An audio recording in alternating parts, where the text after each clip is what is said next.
আজ আমাদের দেশের সংবিধান কতবার পরিবর্তন করে, এখনো করতেছে। আমি আজ আপনাদের সামনে এই ঐতিহাসিক তাফসীরুল কুরআন মাহফিল থেকে আপনাদের সামনে এই দাবি রাখতে চাই, আমি আপনাদের সামনে আজকে এই দাবি রাখতে চাই। সংবিধান নিয়ে অনেক ঝামেলা হইতেছে বারবার, এখন আওয়াজ উঠান, আল্লাহর রসুলের 54 ধারার সংবিধান আজকে বাস্তবায়ন হোক। কথা বুঝেন নাই? মনে করেন না এটা 1300 বছর আগের, না, মানুষ তো সব ওইটাই। 1300 বছর আগে চুরি হইতো, এখন চুরি হয় না, তো সমস্যা কি? আইন তো ওইগুলাই। হ্যাঁ, ধারার কিছু কিছু অংশ আছে, বিধান ওইটাই, কিন্তু আধুনিকায়ন করতে হবে, এর জন্য উলামায়ে কেরাম আছে। তো আপনাদেরকে এটাও শেখানো হয়েছে যে উলামায়ে কেরাম নামাজ রোজা ছাড়া আর কিছুই জানে না, এটাও আপনাদেরকে শেখানো হয়েছে। আপনারা কল্পনাও করতে পারেন না আলেমরা কি পরিমাণ জ্ঞানের অধিকারী, আলেমরা কি পরিমাণ। কারণ যে আলেম, হুজুর তো আলেম, হুজুর আপনার এলাকায়, তো কি হয়েছে? হুজুর যে ইলম অর্জন করছেন, এই ইলম তো ইলমে ওহী। কথা বুঝেন নাই? হুজুর হয়তো সাধারণ নাগরিক আপনাদের মতো এলাকায়, কিন্তু হুজুরের অন্তরে যে ইলম, এই ইলম তো হলো ইলমে ওহী। তো ও ইলমে ওহীটাও উনি শিখছেন, ইলমে ওহী অত্যাধুনিক। কথা বুঝেন না আমার? এই জন্য আমার পরিষ্কার কথা, উলামায়ে কেরামের শরণাপন্ন হন। জাতীয় পর্যায়ে আলহামদুলিল্লাহ এই সরকারের অনেক সমস্যাও আছে, কিন্তু বড় দায়িত্বশীলতার একটা কাজ করছেন, আমাদের জাতীয় মসজিদে ভালো বড় একজন আলেমকে দায়িত্ব দিয়েছেন। হুজুরকে প্রধান রাইখা, জাতীয় মসজিদের বর্তমান খতিবকে প্রধান রাইখা আলেমদের কাছে আসেন, আলেমদের একটা কমিশন গঠন করেন, জাতীয় মসজিদের খতিবকে প্রধান রাইখা এই কমিশনকে দায়িত্ব দেন। আল্লাহর রাসূলের প্রণীত সেই 54 ধারার সংবিধানকে আধুনিক করে আজকের আধুনিক বাংলাদেশ বিনির্মাণের জন্য একটা সুন্দর সংবিধান তৈরি করেন। আল্লাহর কসম করে বলতে পারি, আমার উস্তাদরা, আমাদের উলামায়ে কেরাম এমন সুন্দর সংবিধান তৈরি করতে সক্ষম, সারা পৃথিবীতে এই সংবিধানের কোনো তুলনায় হবে না ইনশাআল্লাহ। সাহস রাখেন মনে, এক। আর 2 নাম্বার হলো, সামনে বলেন যে তন্ত্রমন্ত্র অনেক দেখছি, তন্ত্রমন্ত্র অনেক দেখেছি, এখন আর কোনো তন্ত্রমন্ত্রের দরকার নাই। আমি গণতন্ত্রের বিরুদ্ধে বেশি কথা বলে আমার দরকার নাই, আমি শুধু এতটুকুই বলতে চাই, গণতন্ত্র কোনো মানুষের বানানো রাষ্ট্রীয় ব্যবস্থা, রাষ্ট্রীয় সিস্টেম। আমার আল্লাহর দেওয়া রাষ্ট্রীয় সিস্টেম, আমার রাসূলের রেখে যাওয়া রাষ্ট্রীয় সিস্টেম থাকতে লোকটা ভালো না মন্দ আমার দরকার নাই। আমার রাসূলের রেখে যাওয়া রাষ্ট্রীয় সিস্টেম থাকতে অন্য কারো রাষ্ট্রীয় সিস্টেম আমি গ্রহণ করতে কখনোই রাজি না। আমি এত দুর্বল না যে আমার কিছু নাই, আমি আরেকজনের থেকে শিখে আনতে হবে। হ্যাঁ আমার প্রিয় ভাইরা, এজন্যে আসুন আমরা এই জিনিসটা বুঝি। যদি শান্তি চান, যদি শান্তি চান, খিলাফা আলা মিনহাজিন নবুওয়া প্রতিষ্ঠা করেন। আল্লাহর নবী রাষ্ট্র কাঠামো তৈরি করে গেছেন, রাসূল দুনিয়া থেকে চলে যাওয়ার পরে এই রাষ্ট্রের প্রধান হয়েছেন উম্মতের প্রধান হযরত সিদ্দিক আকবর রাদিয়াল্লাহু আনহু। হযরত সিদ্দিক আকবর রাদিয়াল্লাহু আনহুর পরে রাষ্ট্রের প্রধান হয়েছেন এই উম্মতের সবচেয়ে মহান শ্রেষ্ঠ ব্যক্তি ওমর ইবনুল খাত্তাব রাদিয়াল্লাহু আনহু। সাহাবায়ে কেরামের মধ্যে মর্যাদার স্তর ছিল, খুলাফায়ে রাশিদিন ছিল গোটা উম্মতের শ্রেষ্ঠ, সমস্ত সাহাবায়ে কেরামের মধ্যেও শ্রেষ্ঠ। খুলাফায়ে রাশিদিনের স্তর সিরিয়াল অনুযায়ী ওনাদের শ্রেষ্ঠত্ব। সিদ্দিক আকবরের পরে হযরত উমর, হযরত উমরের পরে হযরত উসমান, হযরত উসমানের পরে হযরত আলীজুল মুর্তজা রাদিয়াল্লাহু আনহুম। এই সমস্ত সাহাবায়ে কেরাম এক একজন মহানদেরকে রাষ্ট্রের প্রধান বানাইছেন। হযরত আলী রাদিয়াল্লাহু আনহুর ইন্তেকালের পরে হযরত হাসানকে বানাইছেন। হযরত হাসান রাদিয়াল্লাহু আনহু হযরত আমিরে মুআবিয়াকে রাষ্ট্রের প্রধান বানায়া গোটা রাষ্ট্রকে এক করছেন। হযরত আমিরে মুআবিয়া রাদিয়াল্লাহু আনহু যখন গোটা রাষ্ট্রের দায়িত্ব হযরত হাসান ইবনে আলী রাদিয়াল্লাহু আনহুর কাছ থেকে গ্রহণ করেন, তখন ইসলামী খিলাফত রাষ্ট্র ব্যবস্থার আয়তন হলো ৪৪ লক্ষ বর্গ মাইল।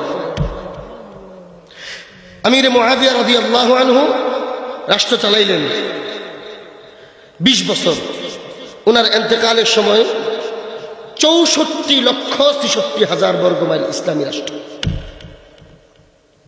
৬৪,৬৬,০০০ বর্গ মাইল এমনি বুঝায় আপনারে, বাংলাদেশ হিসাব করলে বাংলাদেশের ৬৪ অর্ধেক কত, ডাবল কত, ৬০ ১২০ আর ৮ ১২৮, ১২৯টা বাংলাদেশের সমান ছিল হযরত আমির মুআবিয়ার একটা রাষ্ট্র, যেটা ইসলামী খেলাফত রাষ্ট্র ছিল। আরেকভাবে বুঝাই, তখন গোটা দুনিয়া ছিল ১,১৬,০০,০০০ বর্গ মাইল। গোটা দুনিয়া যতগুলো রাষ্ট্র, সব রাষ্ট্র মিলাইয়া ছিল ১,১৬,০০,০০০ বর্গ মাইল। ১,১৬,০০,০০০ বর্গ মাইলের অর্ধেক হইল ৫৮ লাখ বর্গ মাইল। তাহলে দুনিয়ার অর্ধেকের চেয়ে আরো ৭ লাখ বর্গ মাইল বড় ছিল একটা রাষ্ট্র, আর সব রাষ্ট্র হলো বাকি অর্ধেকের কমে। গোটা দুনিয়ার অর্ধেকের চেয়ে বেশি জায়গায় এক রাষ্ট্র আমিরে মুআবিয়া রাদিয়াল্লাহু আনহু খিলাফত রাষ্ট্র চালাইছেন। কয় বছর? ২০ বছর। এতক্ষণ বললাম খিলাফতের প্রয়োজনীয়তা। আমার যে বিষয় দিচ্ছেন সৌন্দর্য, সময় নাই, শুধু ছোট্ট একটা সৌন্দর্য বলি। হযরত আমিরে মুআবিয়া রাদিয়াল্লাহু আনহু রাষ্ট্রটা কত বড়? দুনিয়ার অর্ধেকের চেয়ে বড়। হ্যাঁ, উনি ঘোষণা দিচ্ছেন, আমার রাষ্ট্রের যত ব্যবসায়ীরা আছো, তোমরা তোমাদের গোডাউন, তোমাদের দোকান তালা দেওয়ার জন্য এত পেরেশান হয়েও না। বুঝেন নাই? আরে তোমরাই যদি তালা দিয়া তোমাদের দোকানের পাহারা দিতে হয়, তাহলে ইসলামী রাষ্ট্র দিয়া লাভ কি? পড়েন ওনার জীবন, ওনার রাষ্ট্রীয় ফরমান আছে, দোকান খুলে রাখো, তোমার মন চাইলে তুমি ঘুমায় যাও। গোটা রাষ্ট্রের দায়িত্ব আমার। তোমাদের অফিস, তোমাদের বাসাবাড়ি, তোমাদের দোকানপাট, তোমাদের গোডাউন পাহারা দেওয়ার দায়িত্ব আমার।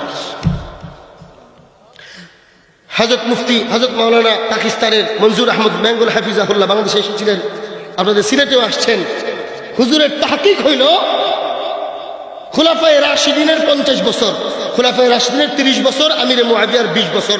এই 50 বছরে এত বড় রাষ্ট্রের মধ্যে চুরির ঘটনা মাত্র 11টা। বুঝেন নাই? সুবহানাল্লাহ কন্যা। মানে বেশি আশ্চর্য হলে যেটা হয় আর কি, মানুষ থমকে যায়। আমার মনে হয় আপনারা এইভাবে থমকে গেছেন। কথা বুঝেন নাই? মাওলানা মনজুর বেঙ্গল হাফিজাহুল্লাহ বড় মুহাক্কিক আলেম, উলামায়ে কেরাম জানেন।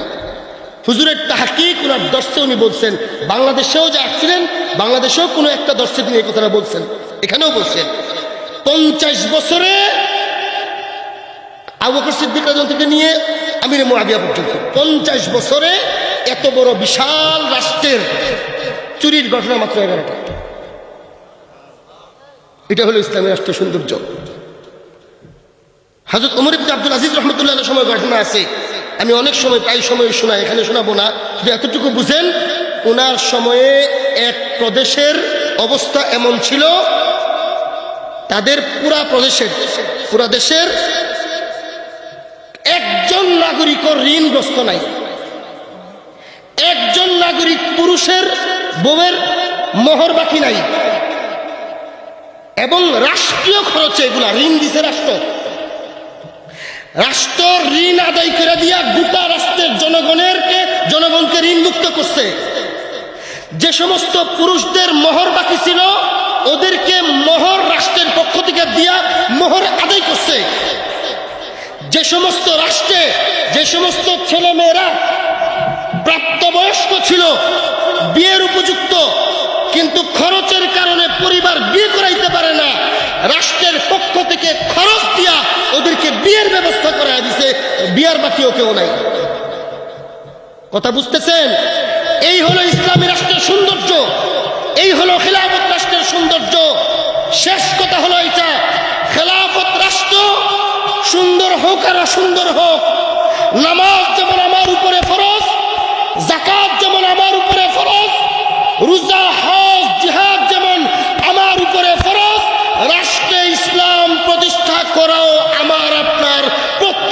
নাগরিকের উপরে ফরজ। সুতরাং এই ফরজ দায়িত্ব আদায়ের জন্য সচেষ্ট হতে হবে। এক।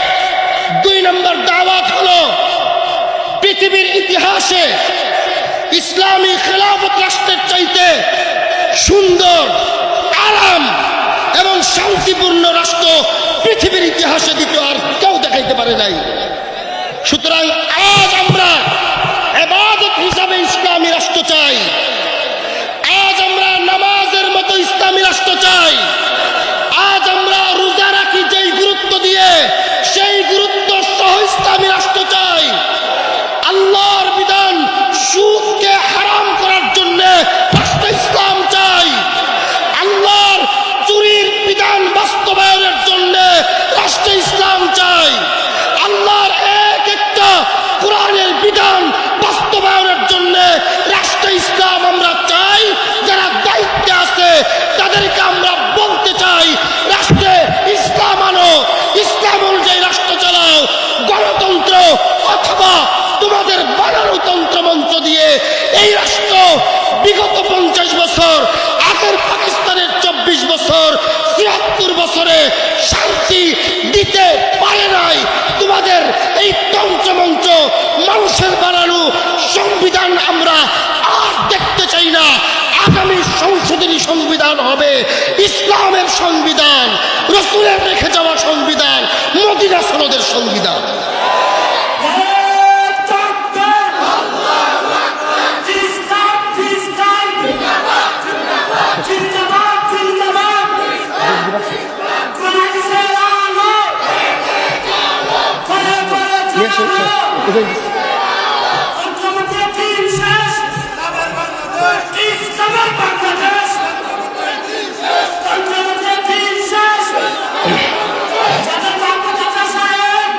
হে আমার প্রিয় ভাইরা, হে আমার প্রিয় ভাইরা, এজন্য আসুন, এখন অন্তর্বর্তীকালীন সরকার চলতেছে। আল্লাহর কাছে কি জবাব দিবেন? শেষ কথা এটা আমার। আল্লাহ যদি বলে তোমরা বলো পারো নাই, তাহলে 5 আগস্টে তোমাদের সন্তানের চাকরিতে বৈষম্য করছিল, এই জন্য এই সরকারকে হটাইয়া দিছো। কি পারো না তোমরা? কি পারো না? শেখ মুজিবের মূর্তির গলায় রশি লাগায়া মূর্তির মাথার উপরে প্রস্রাব করছো, এদেশের মানুষ জীবনে কল্পনা করছে? আল্লাহ আমাকে মাফ করেন, বুঝার জন্য বলতেছি। এদেশের অসংখ্য মুসলমান আল্লাহকেও একটু ভয় করে নাই, শেখ মুজিবের চেতনাকে যতটুকু ভয় করছে। এগুলা কি ভুল ছিল? তাহলে এই এত ভয়কে জয় কইরা শেখ মুজিবের গলায় রশি লাগাইয়া ভাইয়া ফেলছে। 32 নাম্বারকে ওরা ওদের কি মনে করে, ওইটারে সব নাকি ওদের ওইটা আইকন নাকি, এই আইকনকে আপনারা লাইটায়া উষ্টায়া ঘুরাই দিচ্ছেন। আল্লাহ জিজ্ঞাসা করেন কি পারো না তোমরা? তোমরা চাইলে তো সব পারছো, ওইটা পারছো, ওইটার চেয়ে বেশি কষ্ট হইতো ইসলাম। হ্যাঁ, যদি কষ্ট হইতো 2000 মানুষ 5 আগস্টে মইরা, তোমরা ওদেরকে হটাইছো, 2 লাখ মানুষ মইরা ইসলাম প্রতিষ্ঠা করলো না কেন? হ্যাঁ আমার প্রিয় ভাইরা, এই জন্য আসুন, ইসলাম প্রতিষ্ঠার মেহনতে মরে গেলেও সওয়াব আছে, এবং এই মরাটা শাহাদতের মৃত্যু, এর চেয়ে উন্নত মৃত্যু আর হইতেই পারে না। আসুন আমরা উলামায়ে কেরামের তত্ত্বাবধানে পূর্ণ দ্বীন ও শরীয়তকে ফলো করি এবং ইসলামকে রাষ্ট্রীয়ভাবে প্রতিষ্ঠার মেহনতে শরীক হই, এবং সর্বশেষ আল্লাহর কাছে শাহাদত চাই। আল্লাহ যেন আমাদেরকে শাহাদতের মৃত্যু দান করেন। আমিন।